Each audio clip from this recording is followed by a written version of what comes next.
My name is Randy Howell, and you're listening to the Faith and Fishing Podcast.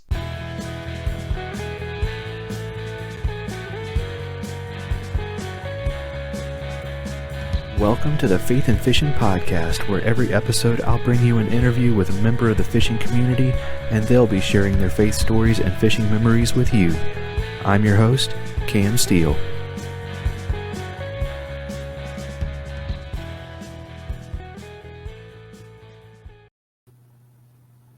Hey y'all, welcome back to the Faith and Fishing Podcast. I'm Cam. And this is Robert. Yeah, as always, we got our new co-host in with us.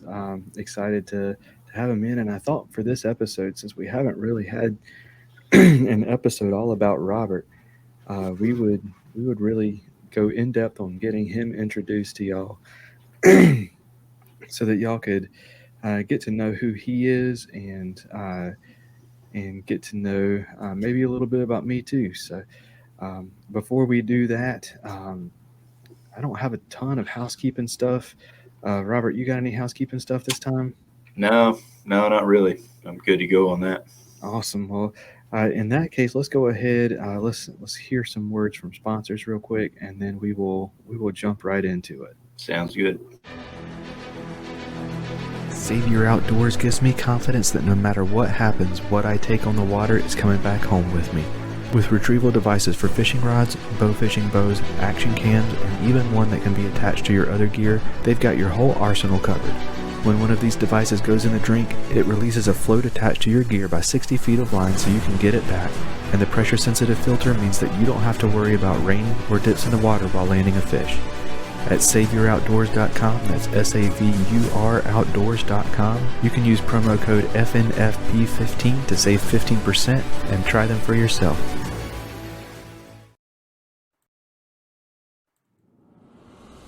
Whether you're a Ned Rig vet or a finesse fishing noob like me, Jade's Jigs is your source for high-quality finesse jigs that raise the bar by being lead-free.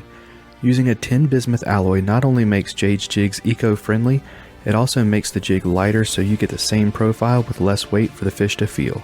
Check out jadesjigs.com, that's JADESJIGS.com, to see their full lineup of jigs, styles, and colors. And since you're a Faith and Fishing listener, you can save 10% on your order by using promo code FNF10 at checkout. Alright, so like I said, this time we are going to get to know Robert a little bit. I'm going to go ahead and apologize in advance. We live pretty close to the drag strip, and every now and then we hear them going, and usually they're going on Friday nights, but I guess tonight they've got some sort of race going on because they are going crazy over there. But yeah, so Robert, go ahead. I know you've given us like a brief introduction of who you are, but go ahead and tell us the real lowdown on who Robert Randolph is. Yeah, man. So I'm originally from around Nashville, Tennessee, about 40 minutes outside of Nashville in Clarksville, and grew up there. Went to school at Tennessee Tech University, and actually started working in the restaurant business. Moved around quite a bit, working for O'Charley's, and worked for them for almost 20 years. Ended up in Raleigh. And, we've lived in some pretty cool places: Memphis, Louisville, Kansas City, Richmond, and then here. So we have lived in Raleigh or Fuquay Arena for the past 13 years. And, good place to end up because there's some really good lakes that are close by as far as fishing wise. So growing up around Clarksville, it's about 40 minutes from Land Between the Lakes, which is Barkley Lake and Kentucky Lake. So growing up, bass fishing, that's where we would go. The Cumberland River, or the end of Lake Barkley, goes as close to Clarksville, but to get to the actual lake part, you have to drive a little bit. But growing up, my dad fished a whole lot. Well, not a whole lot. He had a bass boat, fished a lot before he started having kids. And then once we came along, the bass boat did more sitting than fishing, but we would get to take it out every once in a while. So those are the times I really look forward to when we would get to take it out. From there, really, we did some pond fishing, stuff like that. And then really just got away from fishing through college, and then starting working in the restaurant business. We worked a ton of hours. So, I picked up golf and golfed for a while. But then once we moved to Raleigh, the kids started getting a little bit older, had a little bit more free time, started getting back into it, and got a bass boat, and fished out of a bass boat for a little while, and actually had kayaks to duck hunt out of. So we were duck hunting out of our kayaks just because we can get some places that boats can't go. And out of laziness, decided I didn't want to load the bass boat up one day, and I just wanted to throw the duck hunting kayak in the back of the truck and go to a local pond. And once we started catching fish out of the kayaks, it wasn't too long after that I sold the bass boat, and I actually upgraded kayaks from it was a sit-in Ascend H12 that we were fishing out of, or duck hunting out of. And, we had fished out of that for a little bit, but then once I decided we were going to just fish out of kayaks too, upgraded to a fishing kayak that was more stable than that, more comfortable. So did that maybe 3 years ago, and then started fishing some local trail stuff, and, competing on the water. I love that. I love just going out fun fishing too, but I like, going out there with a bunch of guys, and it's really not about even winning. It's more about the fellowship at the ramp before, on the water, and then afterwards. I enjoy that just as much as, catching the bass and trying to place well in those tournaments, traveling and going camping. I really enjoy that aspect of it as well. That's really, in a nutshell. Not in the restaurant business anymore. Once we moved here to Raleigh, I got out of that about 10 years ago, and then I own a lawn care landscaping business, so I cut grass most all day and listen to fishing podcasts. And I used to listen to music, but I got into listening to podcasts, and so I really just listen to podcasts a whole lot of the day, cut grass, and try to find some time to go hunting and fishing. And so that's the kind of the fishing side of it, work side of it. Faith-wise, grew up. My grandfather was a Baptist preacher, not a minister, because in the South there's a difference between a preacher and a minister, but he was definitely on the preacher side of it. So, I was always around church, and my dad singing a gospel quartet. They would go around and sing at different churches, and that's actually how my mom and dad met. Is he was singing in the gospel quartet at my mom's church, and they met and started dating, and then ended up getting married.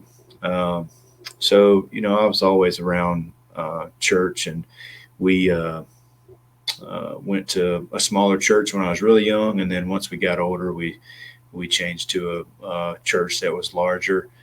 And like a lot of people, when I went to college and a young adult, got a little bit away from it. And being in the restaurant business, Sundays was just one of those days that you were going to work in the restaurant.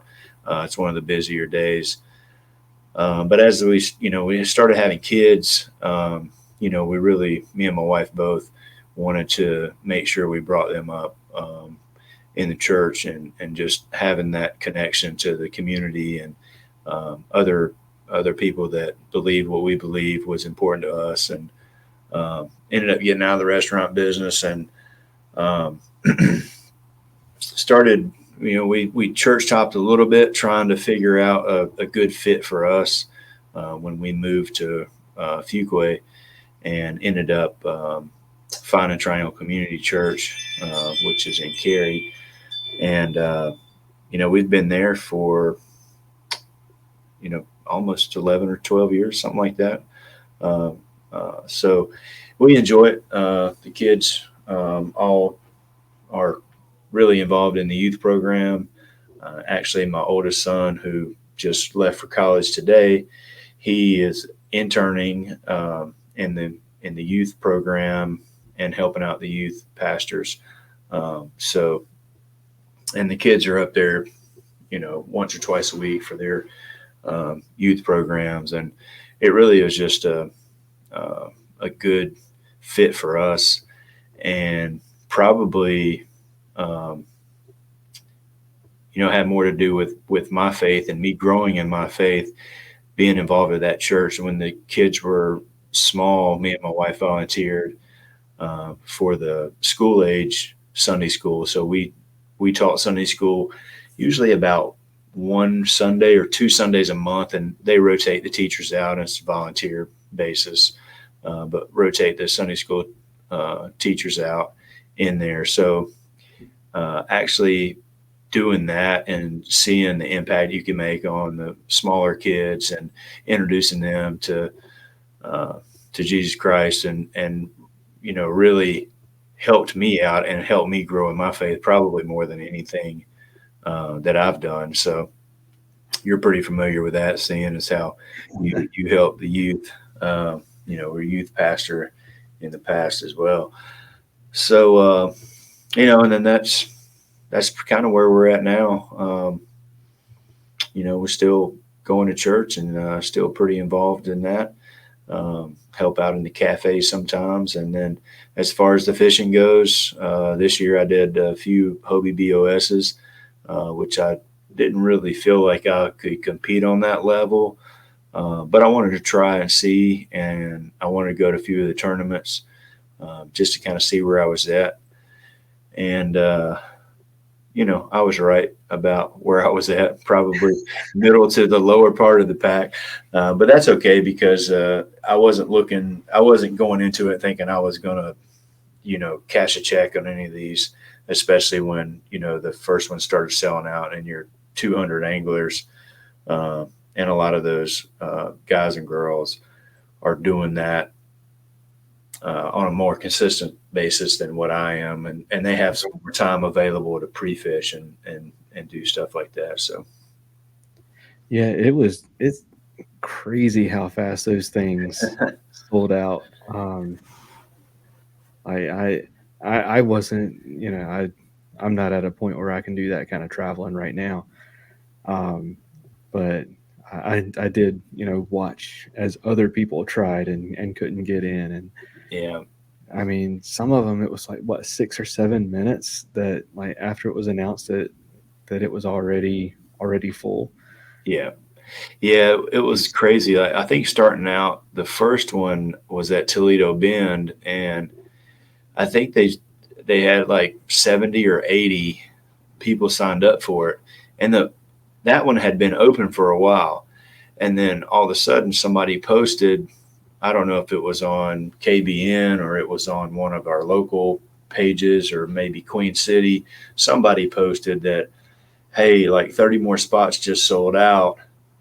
And I had it in my mind I was going to do that, but I was going to kind of wait till it got closer to sign up for it. And by the time I saw that post and I looked at it, there was like, I don't know, 130 or 140 spots. And I went ahead and signed up for it, and like 10 minutes later, it was sold out. So it had already been open 2 weeks, and then just all of a sudden, people started signing up, and it sold out. And then the next one, I want to say was Santee Cooper, maybe. It was either Santee Cooper or it was one that I couldn't go to. But the next one was one of the ones that was like 30 minutes. It was sold out. And then the one after that, it was 15 minutes. And so I did the Toledo Bend and did Santee Cooper. And then the last one I got to do was the Susquehanna, which we were coming back from vacation and we were driving when that one opened up. And I'm driving down or back up. We were coming up I-95, and I looked at the clock, and it was 12:07, and I'm like, oh gosh! I was like, the sign up for the BOS is today. So like, I pulled off the next exit, and my wife's like, what are you doing? I was like, I got to sign up for this. It's going to sell out. And I pulled off, and I pulled it up, and it was sold out. And I'm like, oh my gosh, I can't believe, because usually I'll set an alarm on my phone, but because we had been on vacation all week, we didn't have any cell service, and I didn't really think about any of that. And then we started driving home, and I'm like, oh crap. But so anyway, at that point, I went ahead and got on the waiting list. I think I was like started out like 30th on the waiting list. It ended up getting into it, but it was only like 6 days or 7 days before that I found out that I was going to get into it. So I didn't really have a whole lot of pre-fishing on that one, and I just didn't have time to prepare for it right way. But I wanted to see the river. I wanted to catch some smallmouth out of it, you know, and I accomplished that. And that's about it. But but it was fun. I had a good time anyway. So Yeah, for sure.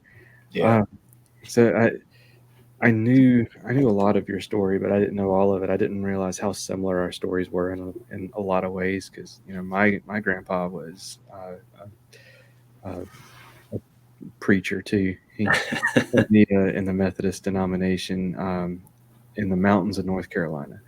And there was a time, I think, that he had 5 churches that he was serving at once, right. because the churches that he was with were they were in the middle of nowhere in the mountains of North Carolina. Only had just a handful of members, and they only met once a month. And then one church that he had only met every 5th Sunday, so he had 5 churches at once. So hearing that your grandpa was a Baptist preacher, Yeah, that yeah, and it was all they.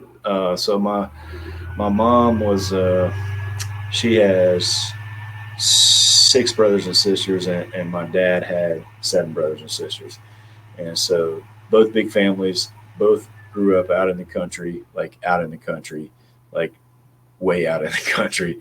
So the churches were relatively small as well, and yeah, so very similar, uh, very similar for sure. yeah, I will say that my fishing journey is pretty different. I'm still not hooked on the competitive side of things. I enjoy it, but I enjoy. You give me a micro, like an ultralight rod, and tell me to go micro fishing with a Tanago hook and catch a new species that I've never caught before. I'm going to be just as excited. Yeah, Like I know a few in particular, but a lot of people that we fish with, you give them an ultralight rod, say we're going after fish this big, and they're going to be upset with you. yeah, So, yeah. Now I'm okay with that too. So I like the competitive side. I grew up always playing sports, and I think most people, you know, if you're competitive through that, man, I love to compete at anything I do. But I also like the ultralight stuff. Like some of the best days, especially when the kids were smaller, we'd go to Sharon Harris and catch bluegill. I mean, you can catch them as many as you want, right. and same thing with catfish out there. You know, if you want to put some cut bait on there, I mean, there's some huge catfish in Sharon Harris. Um, but yeah, I like that too, and we do a little bit of offshore fishing as well. Got a buddy that's got a boat, and we'll go out 3 or 4 times a year with him, and do some offshore stuff too. So I like all that. I want to try to get into some more inshore fishing down there for reds and speckled trout. I haven't done that out of a kayak, but that's on the horizon here Yeah, shortly. I did a little bit of that back whenever I lived a lot closer, Yeah, but I haven't done it since I moved out this way. But I need to go back and do that every now and then. That would be a lot of fun. But yeah, I kind of got my fishing start in Grandpa's Creek with a bamboo pole and like a cane pole, oh yeah, catching dace and chubs and yep. minnows. And in the summertime, whenever they're in like full on breeding colors, they're like bright red, just beautiful little fish. But they, uh, it was always funny. We would Grandma Steele baked, her own sourdough bread, and that was what they had in the house to for sandwiches and stuff was sourdough bread. It was amazing. Still, my favorite smell in the world is that fresh baked sweet sourdough bread. But Grandpa always kept a loaf of sunbeam white bread to take down at the creek to use for bait. Yep.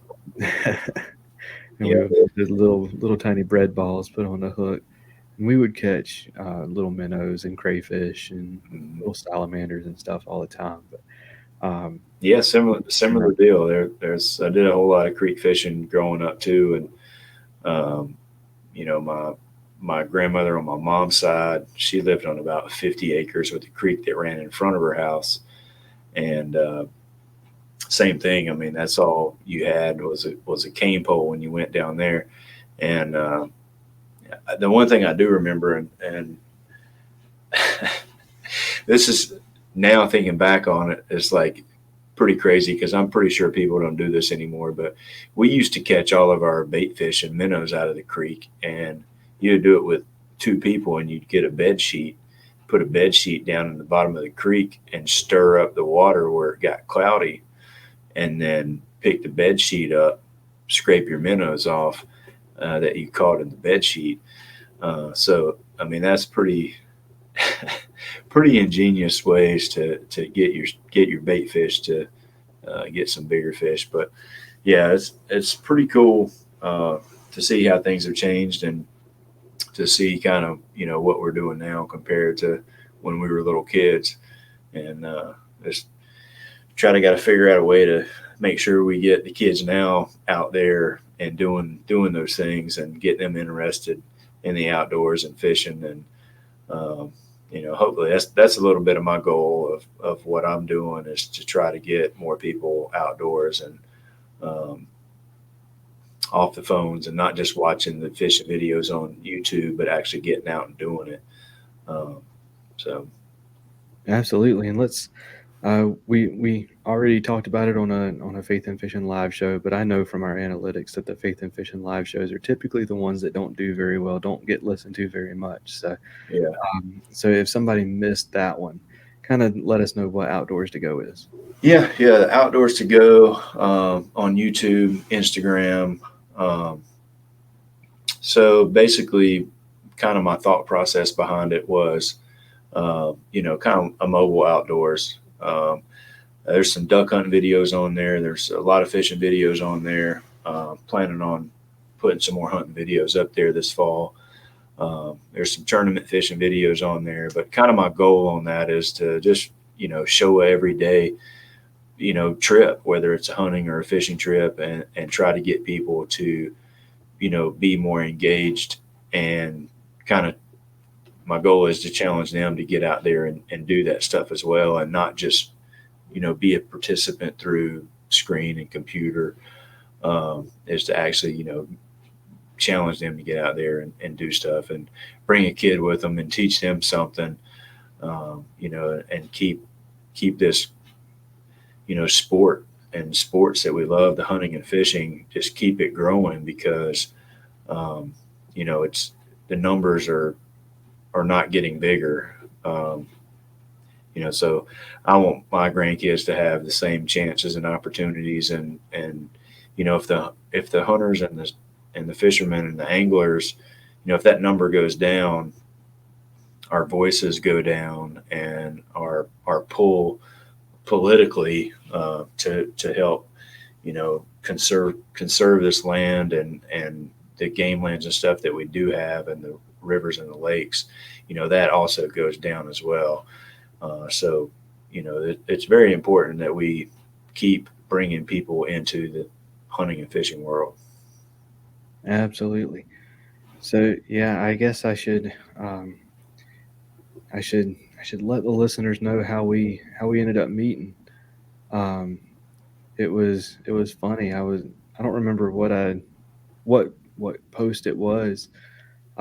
but I had done a post on social media about something, and you commented down there that was like, if you're ever south of Raleigh and you want to go fishing, let me know. And I was like, are you kidding me? I live south of Raleigh. Yeah.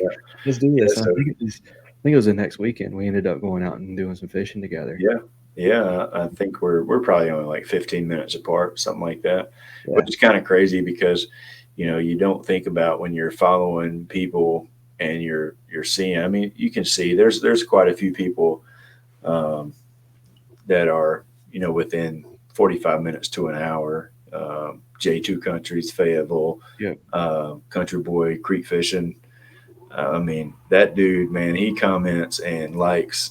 I mean, there's can't be anybody in the fishing world that comments and likes as many posts as Country Boy Creek Fishing. So, Yeah, for real. he's not far. He's down in Fayetteville. Paul Hill's right in Holly Springs, which is kind of 10 minutes the other way. I'm kind of between you two guys. Uh, but another thing I had thought about too is we need to get a lot of these guys that are doing the social media stuff that are within 45 minutes or so, and get together and have a big cookout or something at one of these lakes around here, because that'd be pretty cool. It's fun Yeah. in that tournament setting, but it'd probably be even more fun to get some of these guys together and shoot some pictures and a little bit of video and stuff, and post some stuff up and have a good time. Man, that would be awesome. Yeah. But yeah, I mean, we went and we did some fishing that morning, and it was it was an interesting day of fishing. It's a pretty tough day of fishing. It was my first time. It's still the only time I've been to that lake. I've been meaning to go back, just hadn't done it. Since I know there's pickerel in there now, I wanna go back. I used to love catching pickerel all the time. And speaking of Paul Hills, he's gonna be mad at us for not saying jackfish, but Yeah. in the eastern part of the state, they do call him jack. Yeah. And whenever we moved there, whenever I was in high school, I ended up getting plugged in with this guy, and that I went. He rode my bus, and we had a few classes together. Um, we uh, we went and fished together a few times. He called him Jack, and I was so confused because I been studying fish since I was a little kid. Like, Jack is a saltwater fish. Yeah. So, but yeah, chain pickerel, Esox Niger. Um, the yeah, I miss those things. They're fun to catch. But yeah, that was it was a fun lake. It was kind of like half like half like what you would expect from like a reservoir, and then half like a mill pond. So Yeah. um, Yeah. It's pretty interesting. I didn't catch any fish that day. So well, we fished and fished, and some days are like that. Some days you can go over there and catch 5 or 6 decent sized ones. Some days, some days I go over there and don't get a bite. But then, you can share what you ended up doing that day. I caught a really big head with a piece of paper behind it. I caught it was 22 and a half, really long, skinny bass. It had a mouth like an 8 pounder, and it ended up being like four and a quarter, something like that. It was a big head fish, but it was so malnourished. The body of it was so skinny, but it was still, I mean, it was a huge fish. But I wish, it was a 4 or 5 pound fish with a 10 pound head. Yeah. Yeah, that had, I caught one that was 9-1 at Jordan the year before. Excuse me, but that head on yours that you caught over there was way bigger than that 9-1. Way bigger. Like, that was a pre-spawn fish, and she was fat. Right. But the head on the one that you caught, I mean, it was way, way bigger than that one. So it's interesting to me. You look at the size of fish sometimes, and how they're built. And I've got another picture of one that was similar to yours that I caught out of a different pond. And, I think those fish in those smaller bodies of water just get to a certain size, and they can't find enough forage to keep growing. and keep their bodies filled out. So Right. I'd say that fish that you caught probably is not still living. I'd say just from the Oh, there's looks no of it, way. you caught it. Um, but yeah, I've been back over there a couple of times. I think I caught like maybe a 20-inch pickerel or Oh, jackfish, wow. whichever one you want to call it. And but when I caught that one, I've never had a fish stink so bad as that fish did. I mean, it smelled terrible, and I've caught jackfish out of there before that I haven't noticed it. I'm not going to say they didn't smell, but I never noticed it. But that one, whew, man, that dude was rough. I came home, my wife was like, "Oh my God, what is that smell?" And I didn't even bring it in the kayak. Like I was holding I caught it on a spinnerbait, and I was holding the spinnerbait out off of the kayak, and I was shaking him to get him off because I could tell it stunk so bad. And even with me only touching the spinnerbait, I mean, I smelled because it was all slimy and whatever. But Right. yeah, That's interesting. I wonder if it ate like one of those snakes that have the musk on it or something like that. I don't know. I've never smelled a fish that smelled as bad as that. That was crazy. I hear you, man. But yeah, so I wanted to get your opinion on this since it somewhat got brought up here. Which is more important whenever you're to you as an individual, whenever you're bragging about a fish that you caught? Is it the length or the weight? Um, for me, I'm gonna go with weight because that's what I grew up. I mean, that's how I didn't measure fish until I got in kayak fishing a few years ago. And so to me, in my head, it's still weight.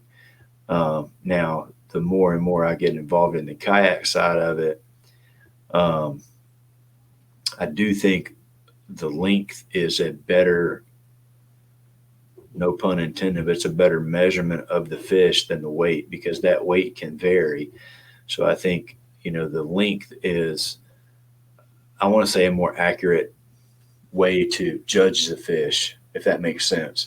Like I think if you catch a 22-inch fish, if you catch them in the summertime, that fish can be like yours at 4 or 5 pounds. But if you catch it pre-spawn, maybe it's 7 or 8 pounds. I think those fish vary so much in the weight that probably the length is the more accurate way to measure how good the fish is. But to me, just because I grew up in the boat world and, you know, the whole measuring the fish on the boards is, still relatively new to me. But I do like the conversion chart, and I can't remember. It's on now. I think Dwayne made it part of Tourney X, where you can see the conversion on what the average weight would be for a 21-inch fish. I think that's something that in the kayak world we need to utilize that more to get the rest of the bass world kind of attuned to what these guys are doing in some of these tournaments. You go and you catch 100 inches, you get a 100-inch bag on 5 fish. I mean, that probably, I don't have the scale right in front of me, but 100-inch, that probably equates to, I would say, a 30-pound bag, um, something like that. Maybe not quite that much, but I think that's something that we need to utilize more, so people be, you can compare what kayak side is doing versus what the boat side is doing. Because now, even when you hear people say we had a 2-day total of 190 inches, that doesn't equate out to what people are thinking on these, 4-day elite tournament, and they're busting 100 pounds in 4 days. Well, if you have 200 inches in 2 days, you just did the same thing in 2 days. Your 1-day totals are probably pretty equal to that. So uh, to answer your question, I'm going to say measuring is it better, but to me, I still would go by pounds. So I'm a weight guy. Yeah. I am very much a weight guy. And I've gone back and forth with a few people on this. Shout out to Armando from Bass Kayak and Beers. We've gone back and forth with about it at least once, but because he's very much a length guy, and I think that's because he started bass fishing in a kayak. Right. Yep. But so like whenever I think of like measuring fish's length, I go back to like whenever I was keeping aquariums, there was the rule that it was like you need 1 inch of fish per gallon. And I read a book about how horrible that was, like how horrible of an idea that was, because that only works if you're using 1 inch fish. So if you've got a 10-inch fish, that is not the same as 10 1-inch fish, because it's 10 times longer, 10 times wider, and 10 times taller most of the time. So it ends up being 100 times bigger than that 1-inch fish. So a 10-gallon aquarium is nowhere near big enough for a 10-inch fish. Whenever I think of somebody saying, a 12-inch fish or 24-inch fish, that 24-inch fish is not 2 times bigger than that 12-inch fish. Oh no, that's 10 times bigger. And so it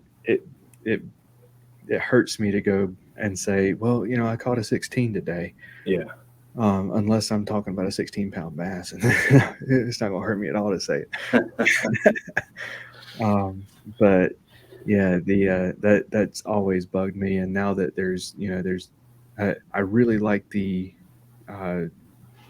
I really like the layout of this native tournament that's showing up, with the exception of the MLF style no limit bag, because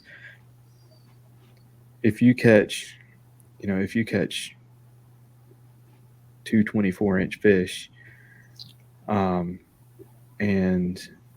I catch I catch 4 12-inch fish, or let's say 5 12-inch fish, so that it's a bigger bag. You caught the more impressive bag. Oh yeah, there's no doubt. Yeah, so yeah, I like the no limit stuff. We fished that. Me and a couple local guys went over and fished that first pilot one, which was either late November or early December last year with Queen City, and we fished High Rock Lake. And the only thing I will say about the MLF side of it, where you can catch as many fish as you want, that there is a 14-inch minimum on that. So that's one thing they put in there just to keep from the judges being overwhelmed with the number of fish. So even a 14-inch fish, I mean, that's a decent sized fish. Right.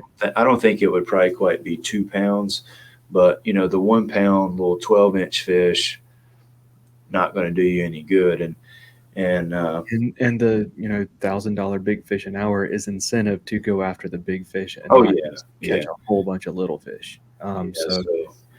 So I like their format. I will always disagree with the no limit side of things whenever you're doing it by inches instead of by weight. Right. Yeah. I mean, I get that, but I think it's a good twist on what everybody else is doing. I like the payout per hour on the big bass, and then I'm not opposed to the MLF side of it. I enjoy watching those guys fish. Now that, the first year I think their limit was 1 pound. I didn't really care for that. Watching some of those tournaments. I like it from a weight side of things, because if somebody catches a 7-pound fish, that is 7 pounds bigger than or 7 times bigger than a 1 pound fish, instead of just 2 times bigger as it would be. I get what you're saying on that. Like I can see that as far as the weights and the measurements, kind of you can have a different view on that. But yeah, I like it. I like it that there's a few options out there. as far as national trails and local trails. And luckily, we're in a spot where we get some short drives to a couple of the national events. So I'm really kind of getting excited to see the schedules come out for next year for the kayak side. I know, there's probably going to be some changes, and hopefully there's going to be some that are still going to be pretty close to us. So I'm looking forward to some of those things starting to come out, and hopefully Bass keeps improving on what they're doing on the national side of it, and hopefully the native thing sticks around. I think they've gotten pretty good traction on all the tournaments that they've done. I feel like the numbers have been there, and I think those guys are pretty excited about where that's heading. So be interesting to see what that does and where that goes. For sure. Well, man, let's get into our typical questions that we always ask everybody. Sure. What fishing story or memory means the most to you? I'm gonna go with probably two different instances. The first one, just kind of what I was talking about earlier, going to Lake Barkley and Kentucky Lake with my dad. When I was little, those days and those trips are always going to be right there at the top. And then another one, I was probably 12 or 13, somewhere around there, 13, 14. I started working for one of my neighbors up the street.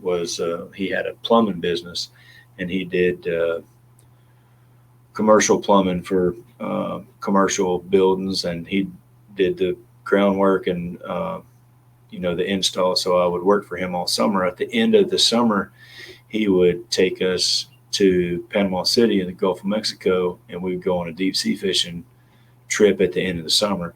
So the first year we went down there, my dad went too, and we went about 60 miles out in the Gulf of Mexico and stayed overnight. Got up the next morning, and they had put us on top of this shipwreck, which was, I want to say we were probably in like 100 feet of water, something like that. And we were dropping down big, huge jigs. I mean, the jigs were like a foot, a foot long. And you would drop them down on the shipwreck, and then you would just pull up on them as hard as you could.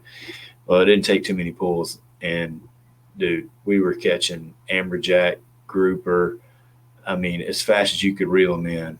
And I don't know, probably we sat there for an hour and a half, maybe 2 hours, and filled up all the coolers on the boat. And we were still catching them and letting some of them go. And then my boss hooked into a shark. So he fought this shark for like 4 hours, and we had to follow him around to keep from snapping the line. And he finally got the shark in. It was like, I want to say like 7 foot long, 200 something pounds. It was decent size. It was a big fish. Ended up getting it off and go back to the shipwreck, and nothing. All those fish that we had been on all morning where, that bite was gone.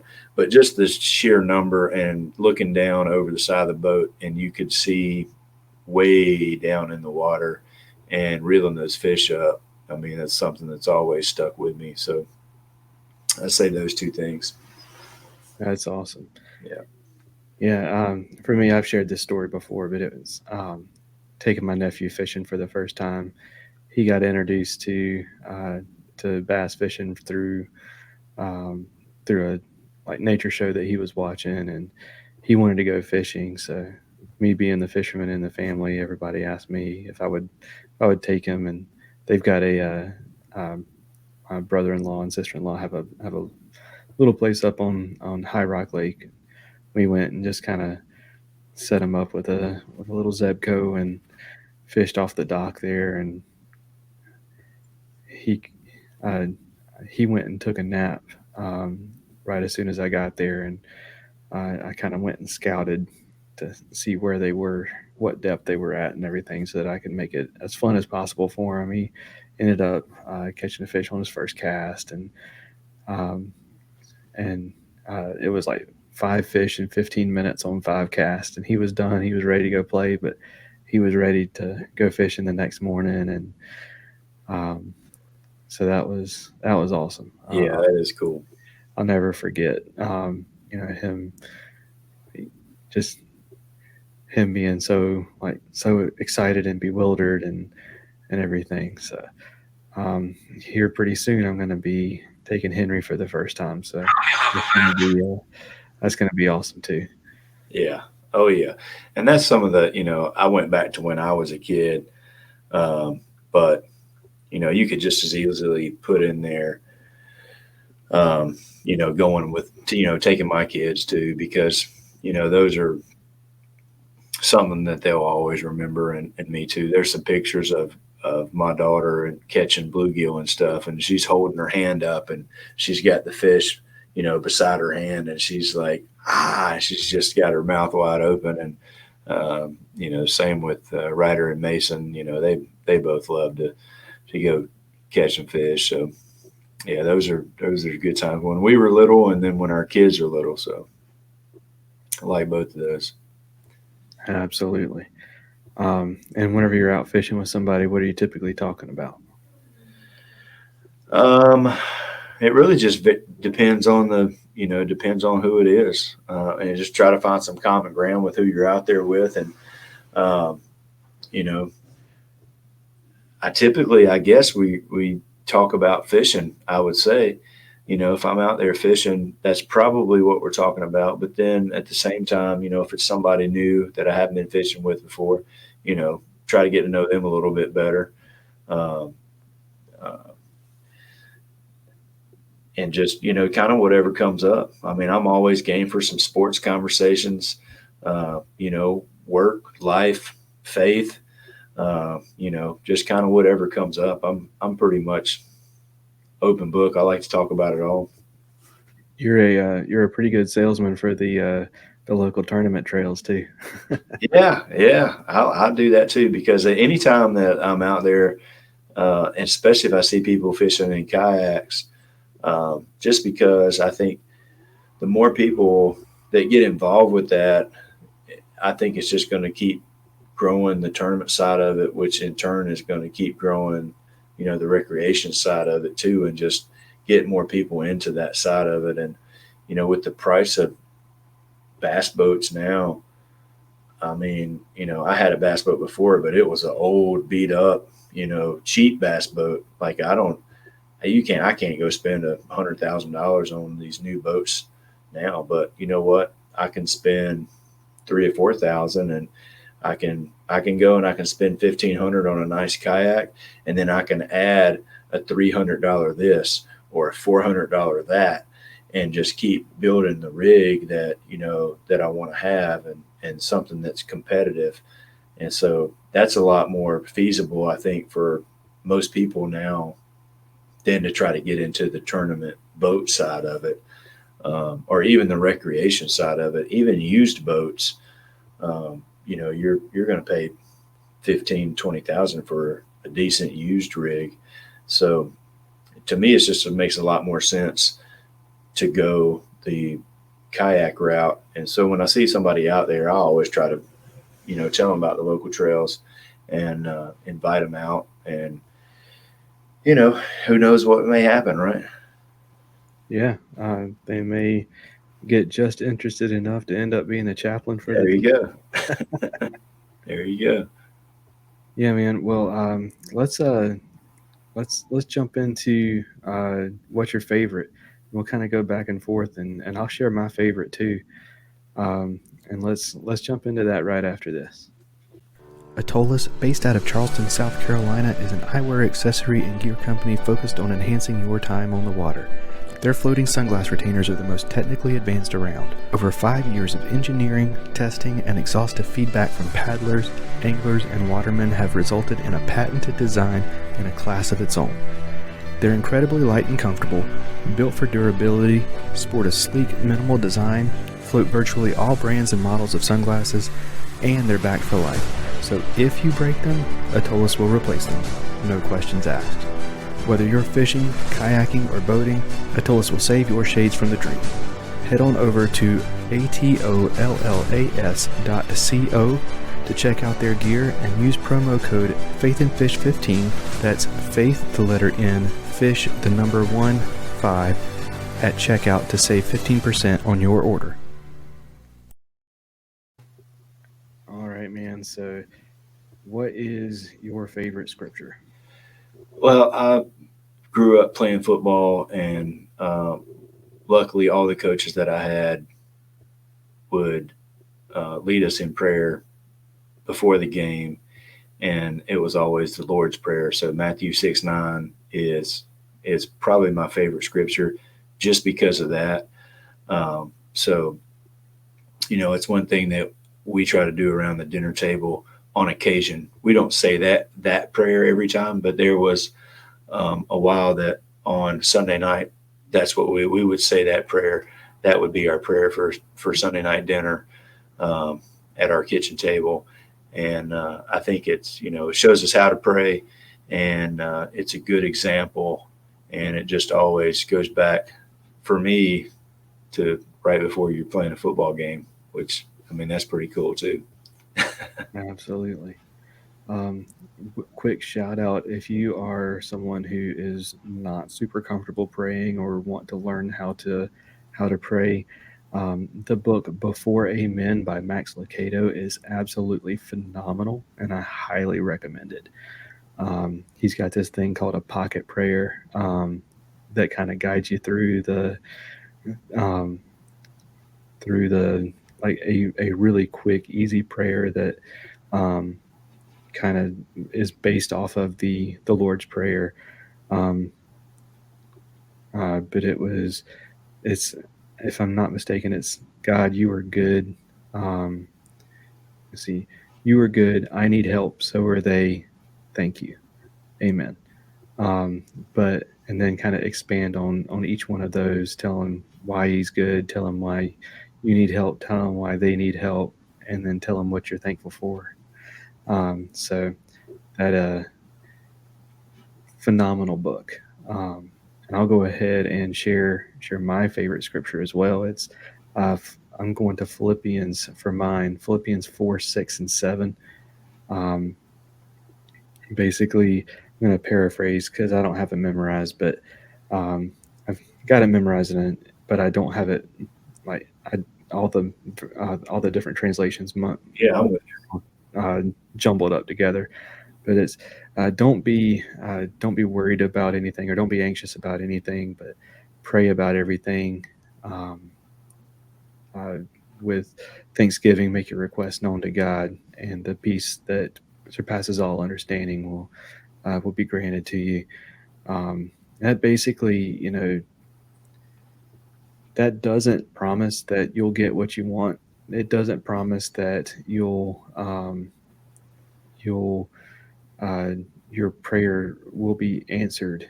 But what it does say is, if you can stop worrying about everything and trust God to handle it, that's where that peace comes from. So I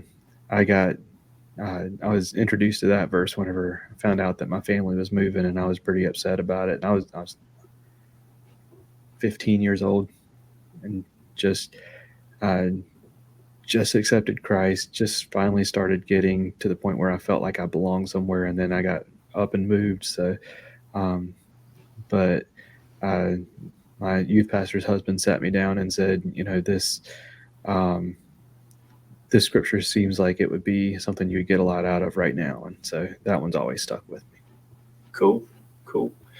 Well, I'll go to the next one on favorite Bible story. And I would have to say, from teaching Sunday school and just seeing that on the kids' faces that David in the lion's den, and him having the faith to go in and face the lions. And when you tell that story to school age elementary kids, and you see kind of some of the light bulbs and stuff go off in their head, that really over the past 10 years has become one of my favorites. is that. So that's a pretty cool one for me. Absolutely. For me, it's really a moving target. Like it's a new one every time, but my kind of go to that I always kind of go back to is the story of Nehemiah, where he's the taste tester for the king. Like he gets to he gets to taste the wine and stuff before the king does to make sure it's not poison.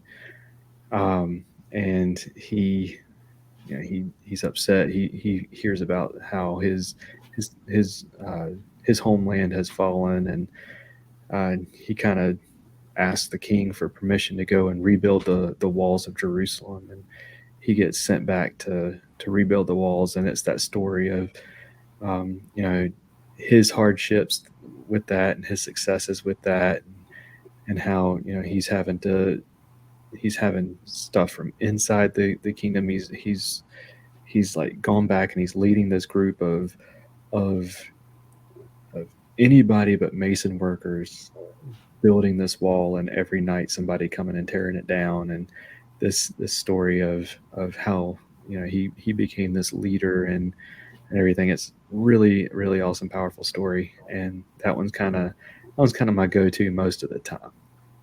Yeah, I'm with you. There's so many in there that are good. You could go with any of the 10. So I'm going to throw it back to you. What about your favorite fish All right, so to we're gonna catch? start with favorite fish to catch. So in the saltwater, I'm saying big bluefish, and in the freshwater, I'm saying carp. Oh, carp. And if you had asked me this question, 2 years ago, there's no way I would have said carp. No way. But I've started chasing carp in a kayak. I haven't hit the 30-pound mark, but I've hit over 20. And man, that it is a fun bite. It's a weird bite because there are times where it feels like you don't have anything on at all, and then they just have this sudden burst of energy. They're peel and drag. It's like a Right. saltwater fish, and then it stops for a second, and it has that back and forth, and um, yeah, it's a whole lot of fun, man. What about you? Yeah, I'm going to say if we're going to do a salt and a freshwater, I'm going to have to say bass. And I don't really care if it's largemouth or smallmouth. I like them all. Spotted bass, it doesn't matter to me. And then if we're going to go with a saltwater one too,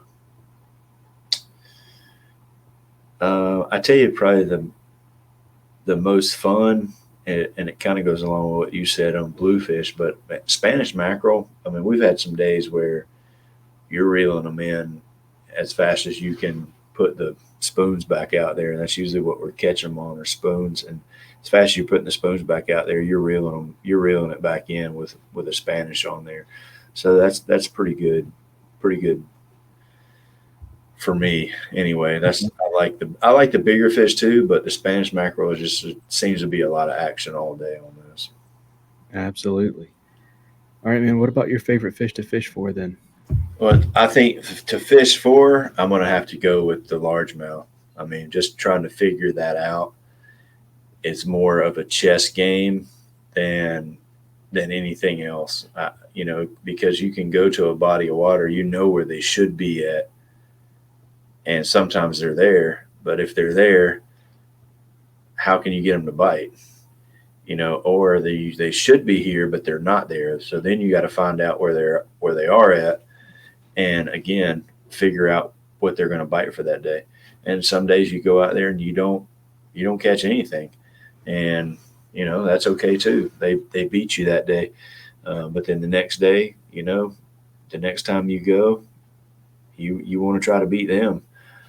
So I think that's where the tournament side comes into it too, because it's a chess game between you and the bass, but then it also is a chess game between you and the other anglers who are trying to figure out the bass as well. And there's so many different aspects to that it's really intriguing to try to do that, not only to beat the fish but then to beat the next guy as well. Absolutely, man. Yeah, for me, it's also the largemouth bass because it's that puzzle. Gotta Yeah. gotta figure it out, and that's that's that's what keeps me hooked. Yeah. What's your favorite fish to eat? So to eat, I'm gonna have to say triggerfish. So triggerfish is a bottom fish for anybody that doesn't know. So usually it's going to be in a little bit deeper water and holes offshore. And to me, it's the best fish to eat. Uh, it's right. I love crappie too. So if it's between those two, um, both of those are kind of my top one. What about for you? Cobia. Yeah, Kobe is good too. I mean, triggerfish is phenomenal, but Yeah. cobia is the one for me. Yeah, man. What about your favorite fishing snack? Anything that has little Debbie on it. So you can take your pick. If she makes it, I like it.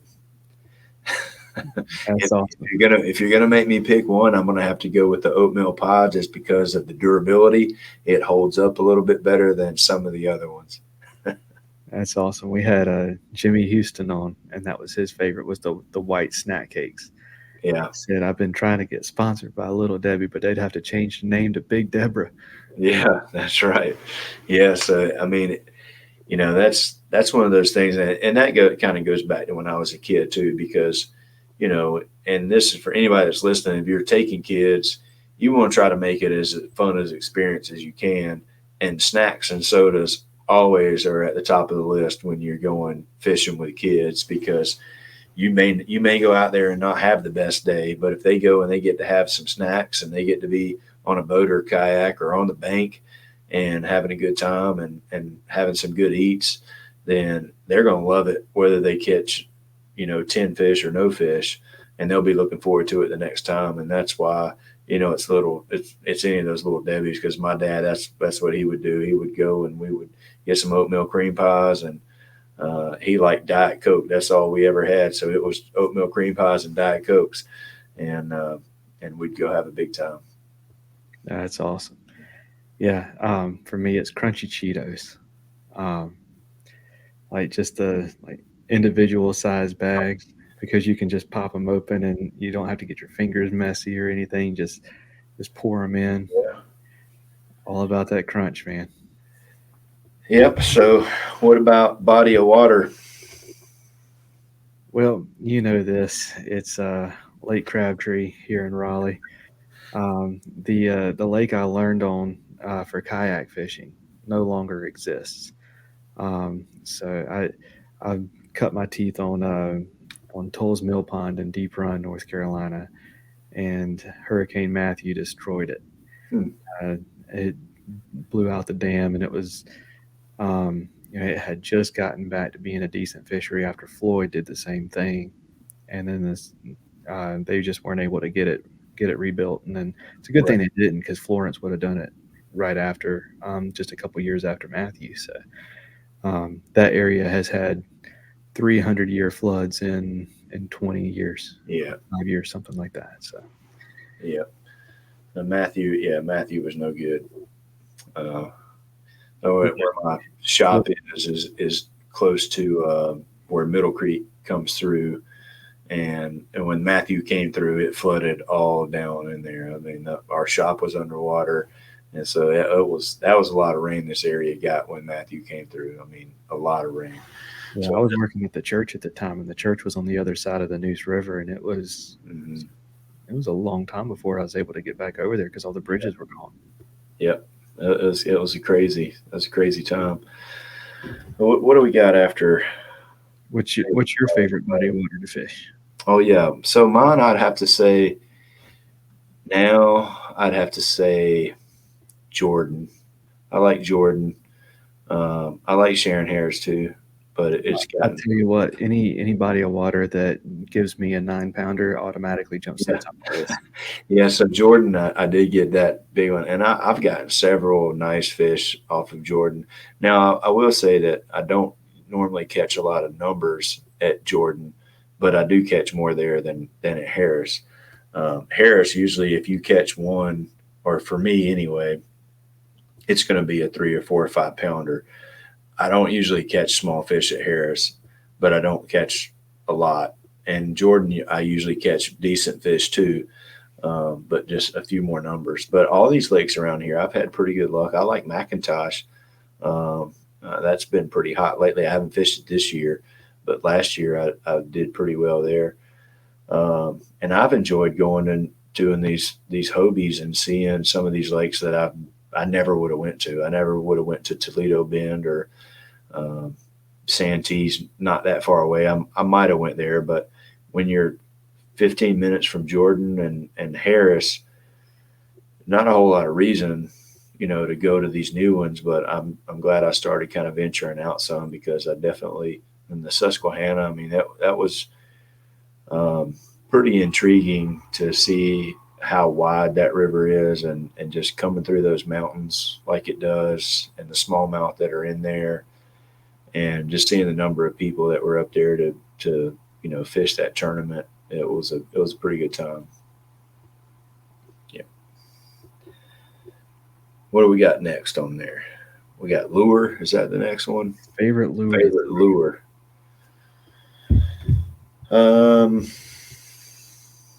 I'm gonna probably go with two of them. If I have to say one, I'm gonna probably be throwing a spinner bait more than anything else. I like the spinner bait, and I don't know. Is like the one you use the most? Is that your favorite? That's a good question, right? I mean, I like throwing a spinner bait, but sometimes I'll throw a shaky head more than that. I don't really necessarily like the shaky head more than the spinner bait, but I may throw it more. So does that make it your favorite because you throw it more, or you just have to throw it because you can't catch them on the spinner bait? So I'd still stick with spinner bait, but shaky head's up there. And then jackhammer, or really, I personally, I like Thunder Cricket better than the jackhammer, and everybody will call me crazy. Besides Dave Hart, I think he likes Thunder Cricket better than the jackhammer too. But that's what I call that 9-1 on, was the Thunder Cricket, and I've got several different colors of that in the tackle box, and I've got some jackhammers in there too. I like those, but I like crankbaits. But if I had to pick one, definitely spinnerbait. What about you? So in terms of confidence lures, I caught my PB on a Tokyo rig. But in terms of just favorite, the one that's I've always got tied on, no matter what time of year it is, whether it makes sense or not, one that I always feel confident in, and the one that's just the most fun to throw for me will always be the square bill. I love throwing a square bill crankbait. Yeah. You can't hardly beat that either. I like those too. I was going to throw that little Fritz side crankbait in there. That's what I was thinking that too. So I like the crankbaits too. I like the power fishing, but I've gotten to where I'll flip that shaky head or wacky rig a Cinco, and some of these grass lakes around here too. I've started Texas rigging a Cinco and had some pretty good success on that too. So, if I can catch it on whatever, I don't care what it is. What we got next? Favorite time of the year? What about you? What do you? So for me, I like the pre-spawn, but here lately it's been summer. Just because that summer crank and bite is really, really good. Yeah, I was torn between pre-spawn and fall, just because that topwater gets going pretty good in the fall. But if I had to pick one, I'm going to say pre-spawn. I think I'm able to find them a little bit easier in pre-spawn, but I do like that topwater fall bite as well. So awesome. Well, man, it's been a good one. I'm not going to say thank you yet because you're going to be on the backside with me. But did you want to shout out anybody before we move on to the closing out? No, man, you can go ahead and close it down. Just appreciate you having me on. Good opportunity for me to come on here and talk some fishing every week. So I enjoy it, and appreciate you asking me to do it, and look forward to to cranking some of these out and having a good time. Yeah, man. All right. Well, you have a great one, and let's right after this, we'll be back. Get Outdoors Pedal and Paddle in Greensboro, North Carolina offers a wide range of products and services designed to help protect the environment and enhance the time people spend enjoying the outdoors. With an expansive year-round inventory of kayaks, SUPs, bikes, kayak fishing accessories, paddling clothing, biking accessories, and more, Get Outdoors has established itself as one of the top paddle sports and biking shops in the Southeast. They also offer a wide range of kayak safety and technique courses to get you comfortable in your new boat. They'll even get it rigged up for you. Stop by the shop in Greensboro, North Carolina, or check them out at shopgetoutdoors.com. With 30 years of experience of handcrafting lures under his belt, Mr. B of Mr. B Lure Company is making high-quality spinnerbaits, buzzbaits, jigs, underspins, swim blades, and more right here in the U.S. All of his skirts are hand-tied, and all of his baits feature a baked-on powder paint, all metal components, and only Owner and Gamakatsu hooks. All of his baits come in a variety of colors, and if you purchase a bait in the Battle Shad color, 30% of the proceeds go to the Wounded Warrior Project. To see the quality for yourself, go to MrBLureCompany.com, that's MRBLureCompany.com, to place your order and use promo code FAITHNFISH, POD 1X10 at checkout to save 10% on your first order.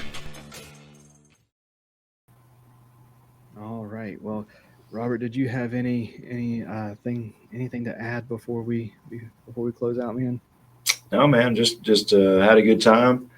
Going back over some stuff from fishing and faith, and that's really about it, man. I hope everybody out there has a good week this week, and look forward to seeing you guys next week. Absolutely. Well, as always, Robert's links are going to be in the All Things Faith and Fishing link. So go ahead, click that, check out all of his YouTube videos and his content on Instagram. That's going to do it for this episode. Y'all take care, and God bless.